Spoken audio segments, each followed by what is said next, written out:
Bonjour à tous, bienvenue pour cette nouvelle vidéo.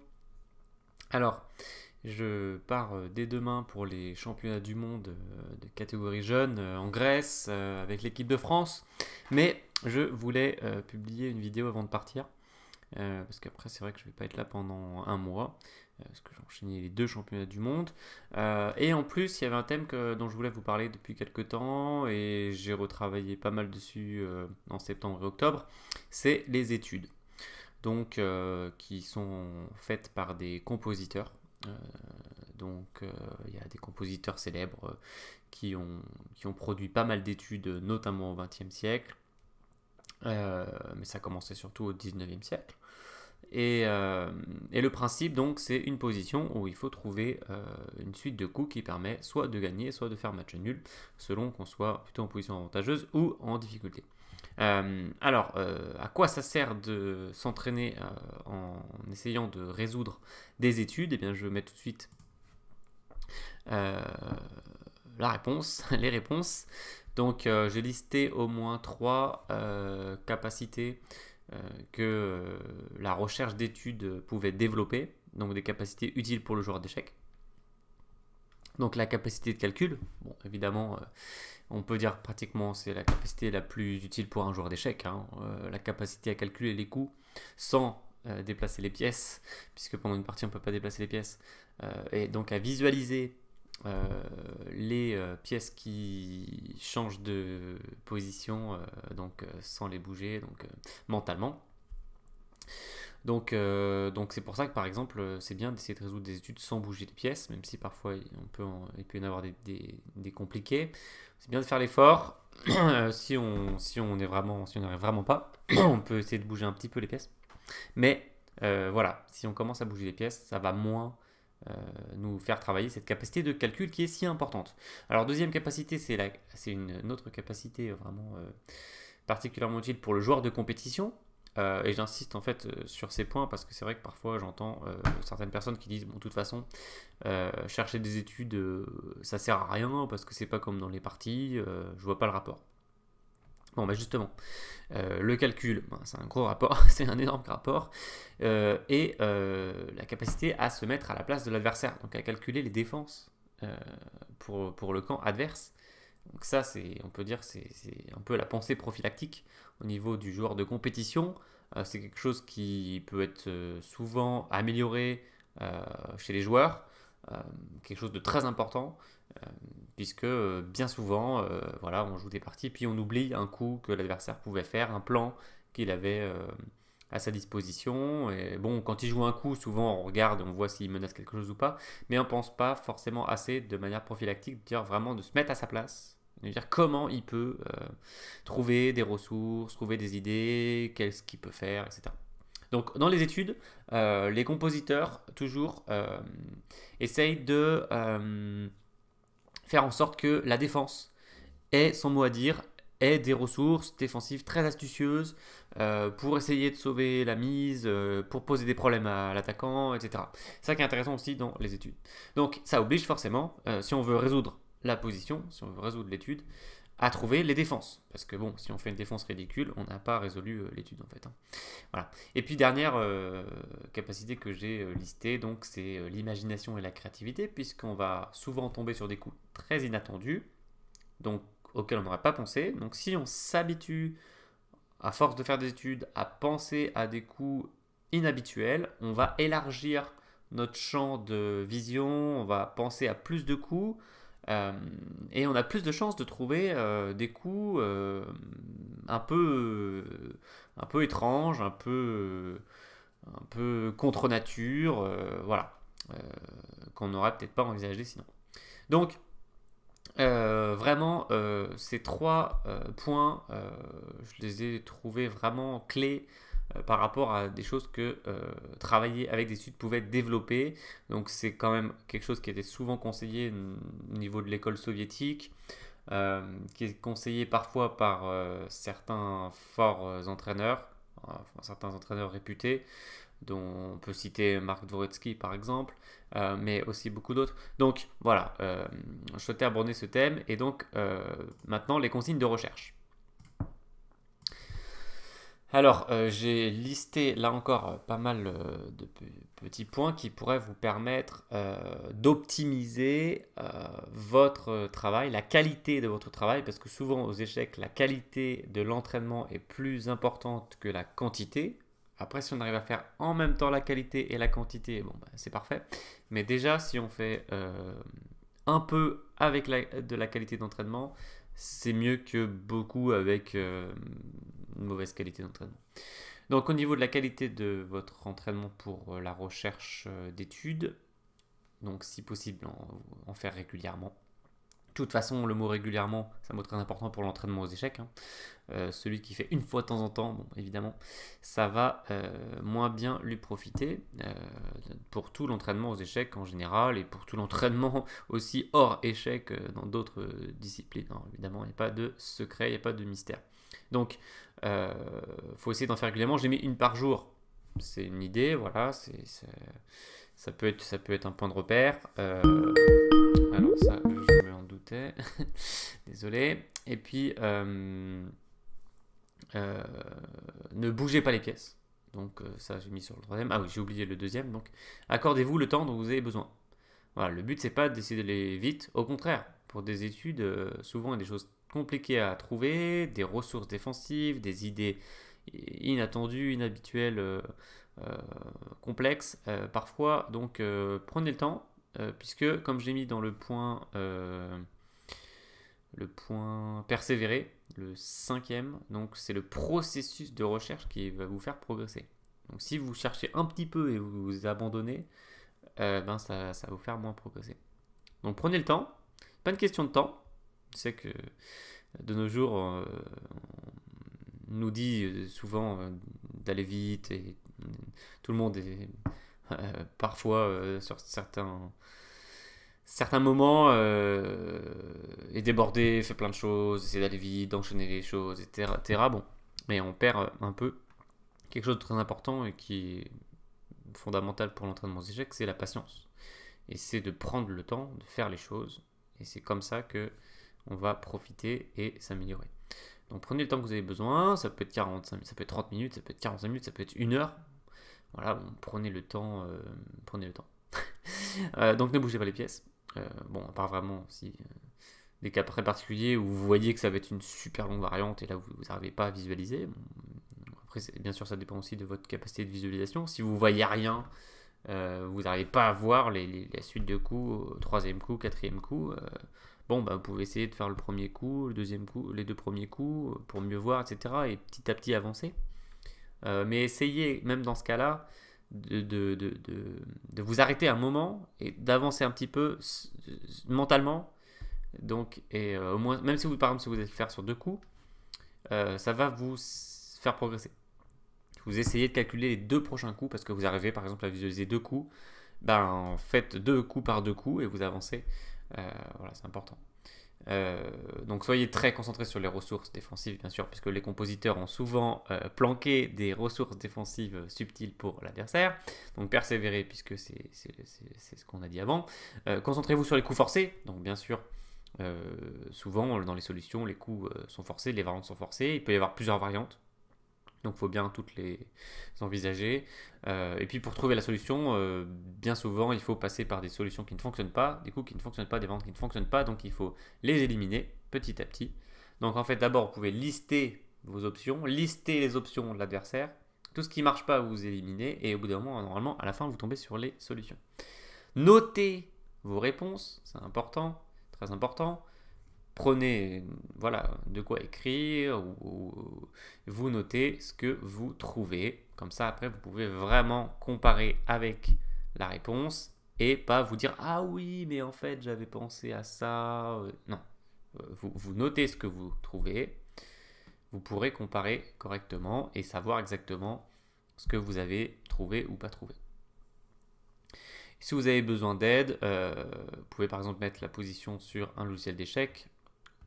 Même si sur certaines études, ils peuvent caler, la plupart du temps, ils vont vous donner euh, les bons coups. Donc, vous pouvez par exemple regarder le premier coup de la solution. Donc, je dis un logiciel, mais ça dépend où est-ce que vous trouvez vos études. Vous pouvez aussi regardez la solution s'il y a la solution quelque part, si c'est un livre par exemple, ou si c'est sur internet ou n'importe.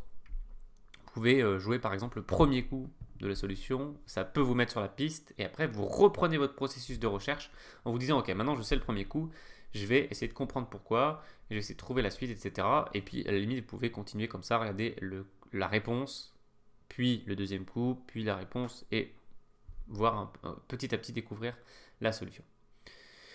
Si vous êtes d'un niveau expérimenté, aguerri, confirmé, vous pouvez essayer de chercher des études à l'aveugle. Alors, n'en prenez pas des trop difficiles, n'en prenez pas où il y a trop de pièces, où c'est trop complexe à trouver. Mais vous pouvez déjà commencer tranquillement avec des positions avec peu de pièces, avec même des études qui ne sont pas trop difficiles. Alors, si vous avez un ami joueur d'échecs ou de la famille qui peut vous aider, vous pouvez les mettre à contribution pour vous dicter la position, par exemple. Ou alors, si vous avez la position sous les yeux, vous essayez de la mémoriser pendant 30 secondes, par exemple, ou une minute, vous essayez de la mémoriser, puis après, vous ne la regardez plus, vous essayez de chercher à l'aveugle. Voilà. C'est un entraînement pour les joueurs un peu plus avancés, joueurs de compétition, etc. Très intéressant pour la visualisation. On a parlé de la capacité de calcul en haut, et puis tout le reste aussi. Et puis pour finir, j'ai mis, vous pouvez créer une base et mettre vos études préférées à l'intérieur. Voilà, donc après c'est à vous de faire l'entraînement et de faire régulièrement. Bon, j'espère que ça vous a bien posé les bases de tout ça. Pourquoi je voulais prendre le temps de faire ça? Parce que ça me paraissait particulièrement important. Aussi bien les capacités qui sont en haut, aussi bien les consignes de recherche. Donc maintenant, dans cette vidéo, dans cette première vidéo d'une série que voilà, j'espère pouvoir, enfin, je sais pas que j'espère, c'est que c'est mon projet mon objectif de faire cette série et de la continuer. Je sais qu'il y a des séries que j'ai commencé que pour l'instant j'ai laissé en suspens. J'espère également y revenir plus tard. C'est difficile de continuer toutes les séries qu'on commence. C'est pas grave, une série est lancée, bon, si elle s'arrête, elle s'arrête, si elle continue, elle continue. Ça donne des idées, ça montre des choses, voilà. Bien sûr, j'essaierai de continuer les séries que j'ai commencées, mais s'il y en a que quelques-unes qui continuent, c'est pas gênant.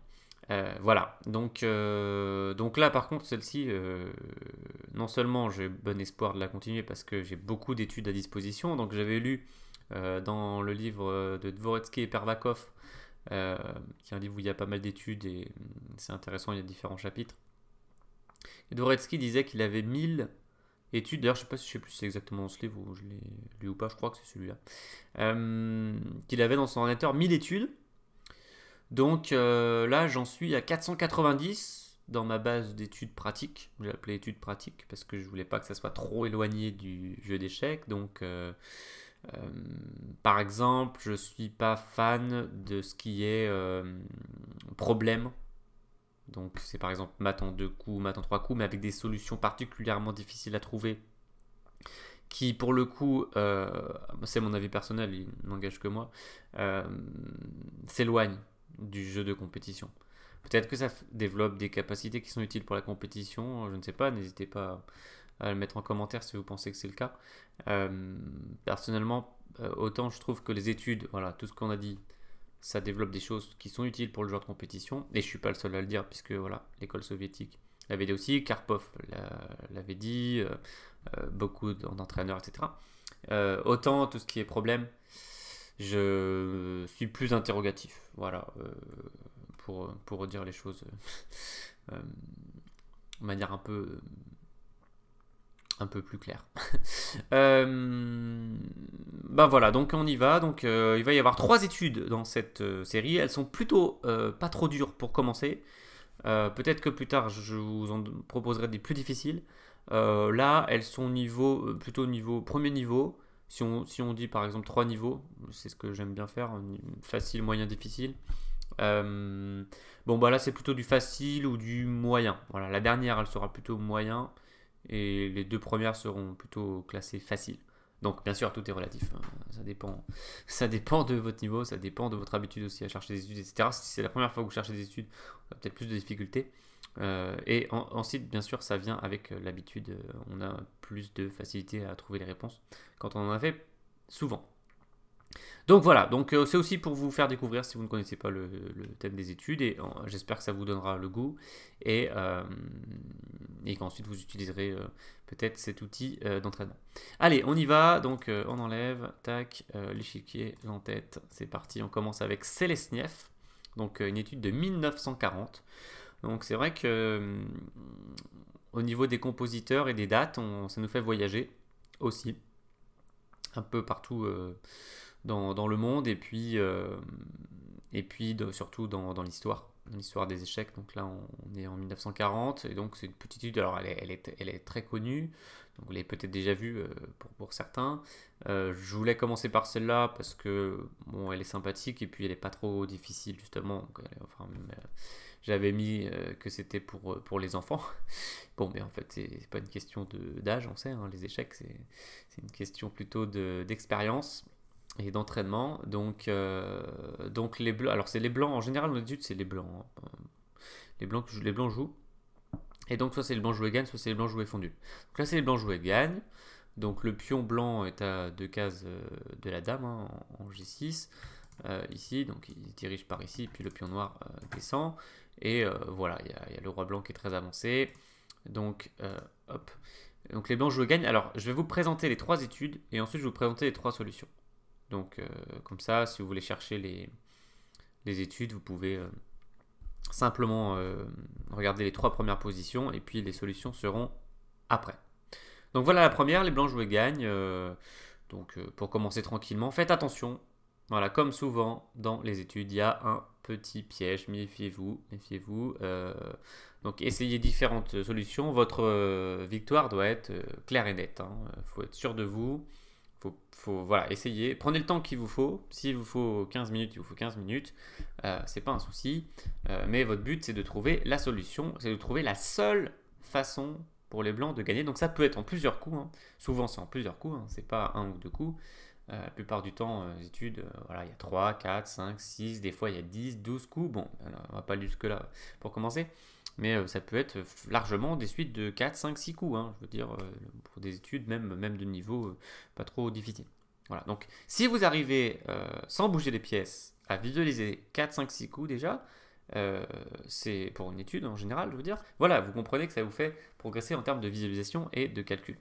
Allez, donc voilà pour la première. On enchaîne tout de suite avec la suivante. Donc c'est de Barbieri 1927. C'était publié apparemment dans une revue qui s'appelle l'Italia Schachtistica.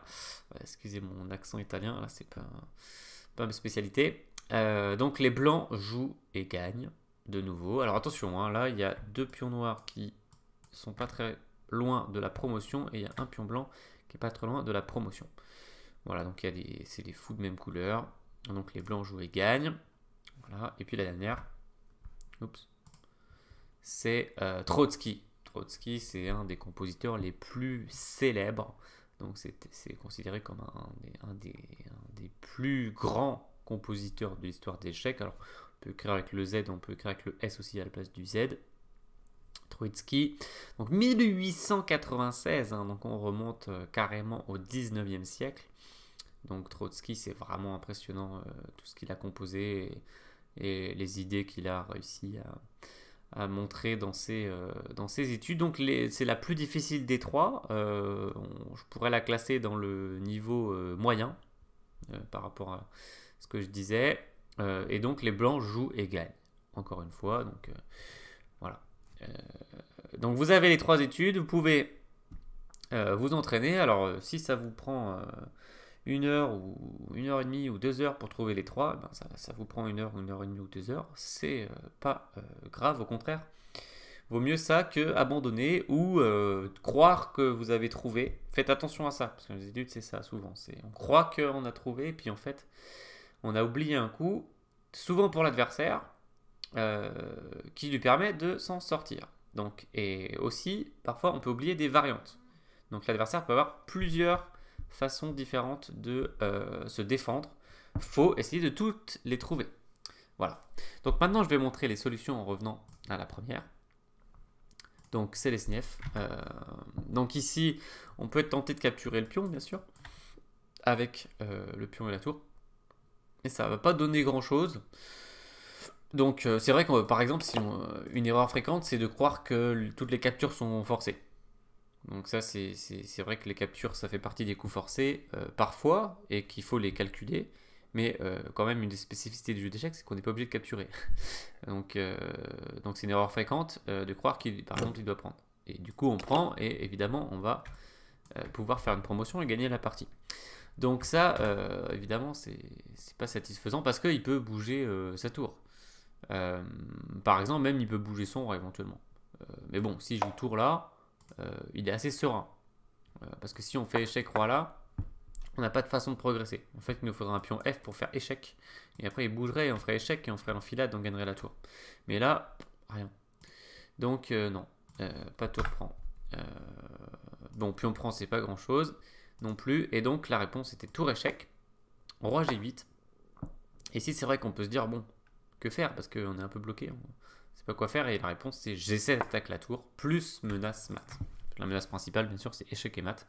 Par tour H8, et c'est pour ça qu'il n'a pas trop le choix, il doit prendre la tour. S'il s'en va, eh ben, on fait un mat. Hein. Échec et mat. Voilà. Donc il prend la tour. Et on prend la tour, mais le piège de Selesniev. Voilà, petit piège sympathique, hein, c'est pas le haut niveau mondial, mais c'est très bien pour commencer, pour vous dire, ah tiens, c'est ça qui se passe dans les études, il y a des petits pièges comme ça, faut se méfier, et ça fait souvent plaisir de découvrir les pièges que les compositeurs ont placés à l'intérieur de leurs études. Donc le piège, évidemment, c'est de faire une dame, puisqu'il y aurait un élégant patte. Le roi ne peut plus bouger, et le pion non plus. Donc, comme il n'est pas en échec, eh bien, ça fait un match nul, un patte. Donc, ce serait trop dommage. Et l'idée, la réponse, c'est de faire une promotion tour. C'est la seule réponse possible. Hein. Donc, promotion tour qui oblige l'adversaire à bouger son roi. Et en plus, pour bien compléter le tableau, on fait un mat au 4e coup de l'étude. Voilà. Donc, c'était finalement un mat en 4 coups. Au final, hein, mais voilà, il fallait trouver comment gagner. Donc pour cette étude de Selesniev, bon, j'espère qu'elle vous a plu. N'hésitez pas à laisser un petit commentaire. Si les études c'est un thème qui vous plaît, vous pouvez les mettre un petit like sur la vidéo. Et puis aussi laisser un commentaire pour signaler votre intérêt. Donc on enchaîne avec la numéro 2, qui était de Barbieri. Alors ici, la réponse c'est D7. Menace dame. Bon, c'est le coup le plus direct. Il y a des joueurs qui suggèrent le coup F4 échec. C'est vrai que les échecs, c'est aussi des coups forcés, il faut les calculer. C'est vrai que s'il prend, c'est pratique parce qu'on va faire D7. Et ici, si je ne m'abuse, on gagne la partie parce qu'il ne peut pas vraiment, enfin il peut essayer par exemple faire A2, mais notre fou arrête la promotion. Donc ici on gagne. Mais encore une fois, ce serait croire qu'il est obligé de prendre. Donc erreur de... Enfin, bloqué sur la capture. Quoi. En fait, il recule. Il recule et il arrête ce pion. Ce pion ne peut plus avancer. Et donc celui-là est bien trop loin de la promotion. Donc ici, ça fait un match nul. D'ailleurs, c'est les blancs qui sont en difficulté ici maintenant pour faire match nul. Donc ça ne gagne pas. Donc le coup gagnant, c'est D7. Et maintenant, on rentre dans le sujet des défenses de l'adversaire. Pardon. Donc, défense de l'adversaire, eh bien, comment il fait pour arrêter la promotion? Donc, ou alors, il fait une promotion lui-même. Le problème, c'est qu'il essaie d'aller faire une promotion, on va lui faire un échec et on va lui prendre sa dame. Ou arrêter la promotion, au choix. Donc, il doit penser à libérer son fou, qui va revenir. Donc, il sacrifie son pion pour ramener son fou en défense. Voilà. Donc là, en fait, la variante qu'on vient de faire, elle est complètement forcée. C'est les 2 premiers coups de l'étude. On est sûr et certain que c'est obligatoire, hein, après avoir un petit peu étudié. Et donc, quand vous voyez des séquences comme ça forcées, souvent ça peut être bon signe. Ça peut être que vous êtes sur les bons rails de la solution, puisque c'était obligatoire. Et parfois aussi, il y a des fausses pistes, bien sûr, qui peuvent être cachées par les compositeurs, mais quand même, en général, c'est plutôt bon signe. Et en tout cas, il faut impérativement calculer ces suites. Donc ici, la réponse qui est un peu inattendue, c'est F4 échec. Et c'est joli, et c'est un coup forcé, donc on fait une fourchette, donc il est obligé de se défendre contre ça. Il ne peut pas prendre du fou, sinon on fait une dame.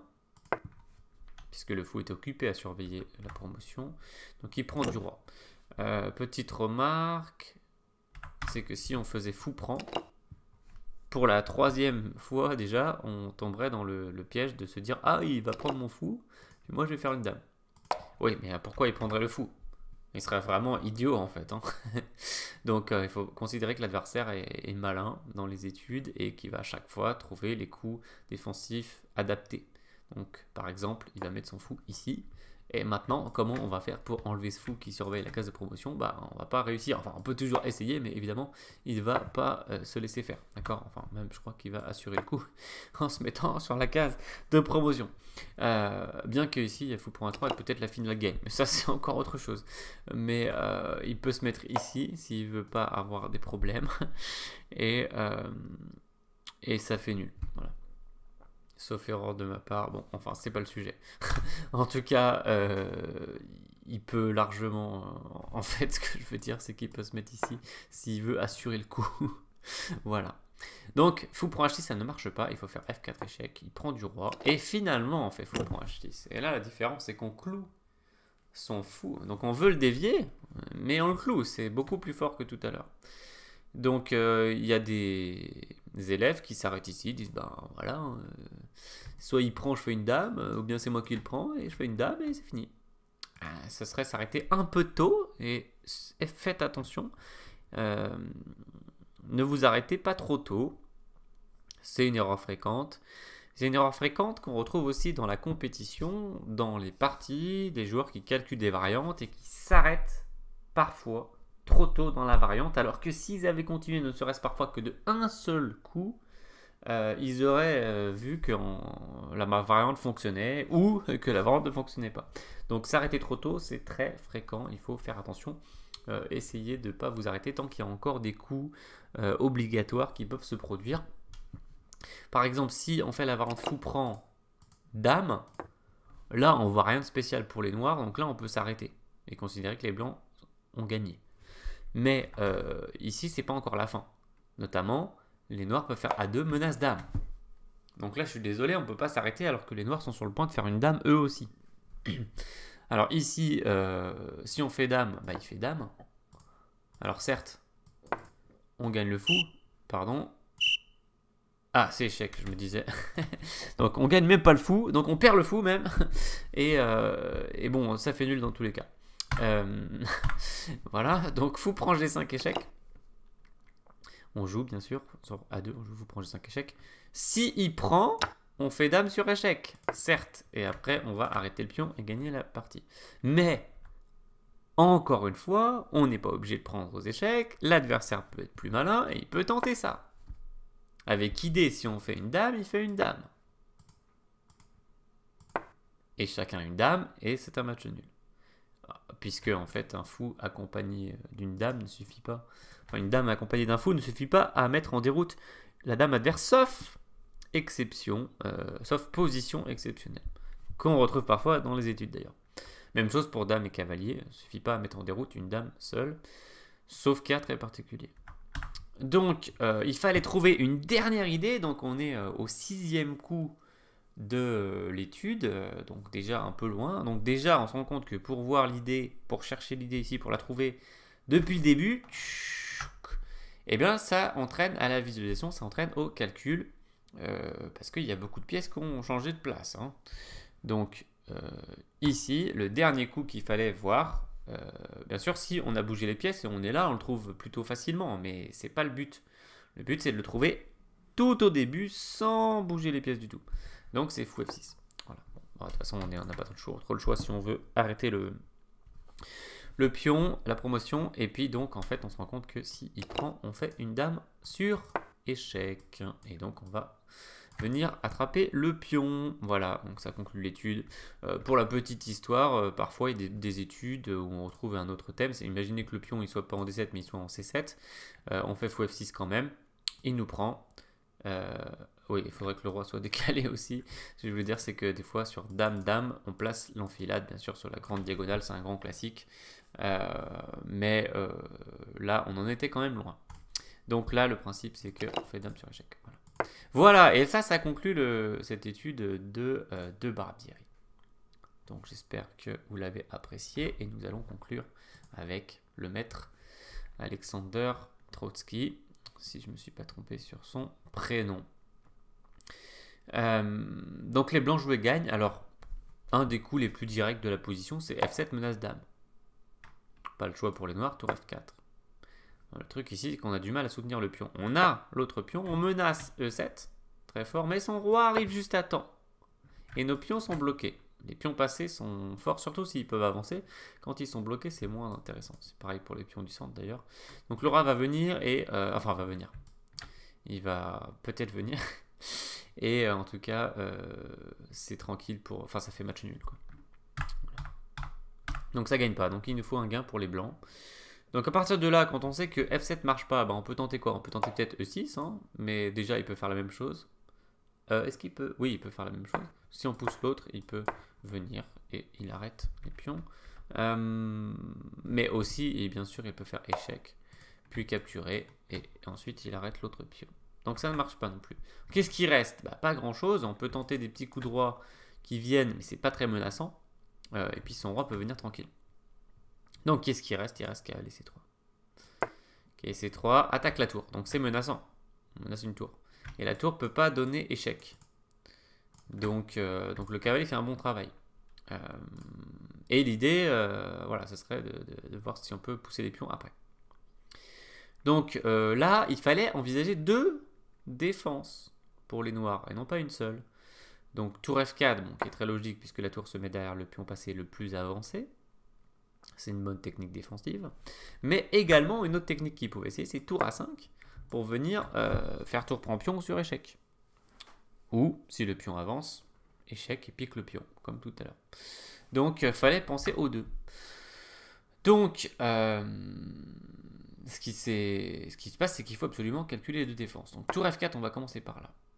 Alors ici, on a un coup plutôt sympathique parce qu'on voit que nos pions ne peuvent pas avancer, c'est cavalier D5. On continue à embêter cette tour. Et elle n'a pas trop de cases sur la colonne pour rester parce qu'il y a notre roi. Et si elle vient sur F5, il y a la fourchette en E7 qui gagne la partie. Donc tour F5 cavalier cet échec, ce serait un gros problème. Donc ici, il doit faire échec. Et attention, là il y avait quand même un piège, enfin, source à se tromper puisqu'il y a un seul coup qui gagne. Il ne faut pas se tromper de côté pour le roi. On va bouger le roi et attaquer la tour, il ne faut pas se tromper de côté. C'est roi D3 qui gagne la partie. L'idée, c'est qu'après tour prend E5, on fait F7, donc menace dame. Il ne peut pas venir sur F5 parce qu'il y a la fourchette. Donc il est bien embêté. Il ne peut pas venir sur E8 parce qu'on le capture avec notre pion. Donc il doit prendre le cavalier sur échec. Peut-être qu'il est très content. On vient avec le roi, donc il ne peut plus venir sur F5 pour arrêter le pion.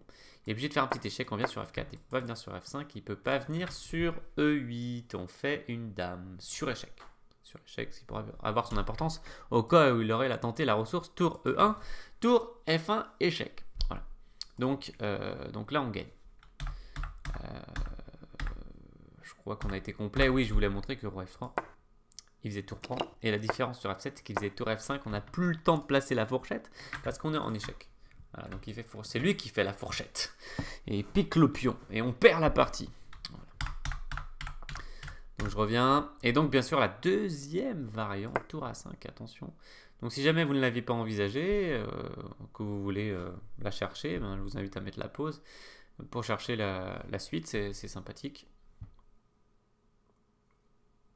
Donc, comme j'ai dit tout à l'heure, sur E6, il y a tour échec suivi de prise.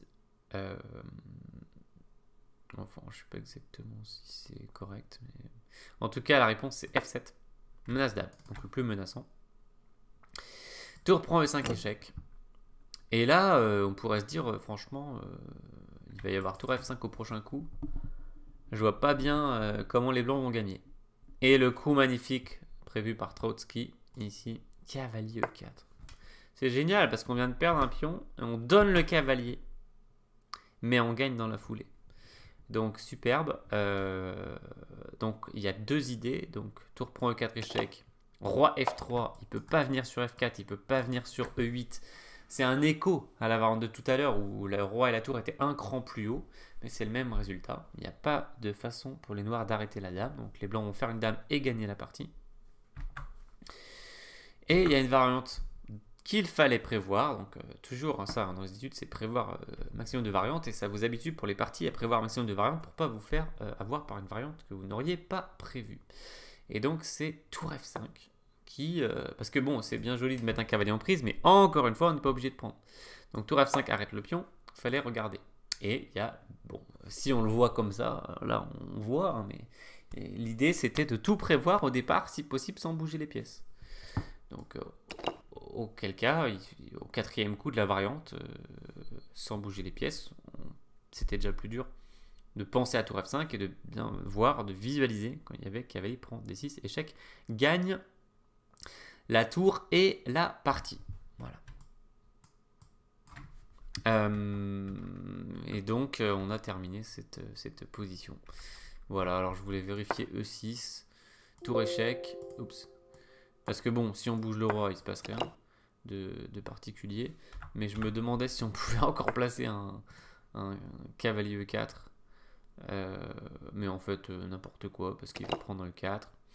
On va faire un coup, il va prendre E6 et il va nous faire par exemple ça. Et il n'y a pas de problème. Donc ça ne gagne pas, donc il n'y a pas de gain. Alors il peut arriver que vous tombez sur des études où il y a une petite erreur et il y a deux façons de gagner, ou bien carrément des fois des études démolies.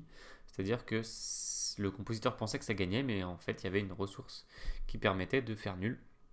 Et souvent maintenant, donc c'est les ordinateurs qui peuvent nous dire si une étude est démolie ou pas.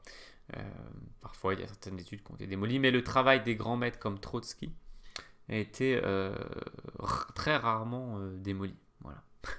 Donc superbe étude, voilà pour cette vidéo. C'est vrai que ça a pris un peu de temps, mais je voulais vous présenter ce sujet de manière posée et détaillée. Donc j'espère que vous avez apprécié la vidéo, apprécié le thème des études. Donc là c'était les 3 premières. Il y aura d'autres épisodes, donc je vais faire une playlist d'études. Et puis voilà, donc il n'y aura pas de vidéo a priori dans le mois qui va venir, à moins que j'ai le temps d'en faire une quand je serai revenu brièvement chez moi entre les deux championnats. Pour tous ceux qui jouent des tournois pendant les vacances scolaires, donc notamment Cap d'Agde qui est un très très gros tournoi, mais il y a des tournois un peu partout en France. Je sais qu'il y en a qui jouent à Caen, à La Bresse, vers Aix-en-Provence il y a un nouveau tournoi, un peu partout, beaucoup de tournois. N'hésitez pas, enfin profitez de vos tournois. Et puis n'oubliez pas qu'il y aura le championnat du monde Carlsen Caruana au mois de novembre. Je crois que ça commence vers le 9 novembre. Donc ne manquez pas, hein. C'était à un cheveu que Carlsen redevienne numéro 2 mondial pendant la Coupe d'Europe des clubs. Il était perdant contre Ding Liren. Puis il a eu un peu chaud, on va dire, contre Svidler et contre... Bon, peut-être contre Mamedyarov, il n'a pas eu un peu chaud, mais bon, il avait des gros matchs à jouer et s'il perdait, il pouvait passer numéro 2 mondial pour la première fois depuis 8 ans. Donc c'était un peu tendu, voilà. Mais il va quand même commencer le championnat du monde avec un elo un peu supérieur à Caruana, qui est quand même de 1832. Donc ça promet un beau championnat du monde. Voilà, j'espère que vous avez apprécié cette vidéo.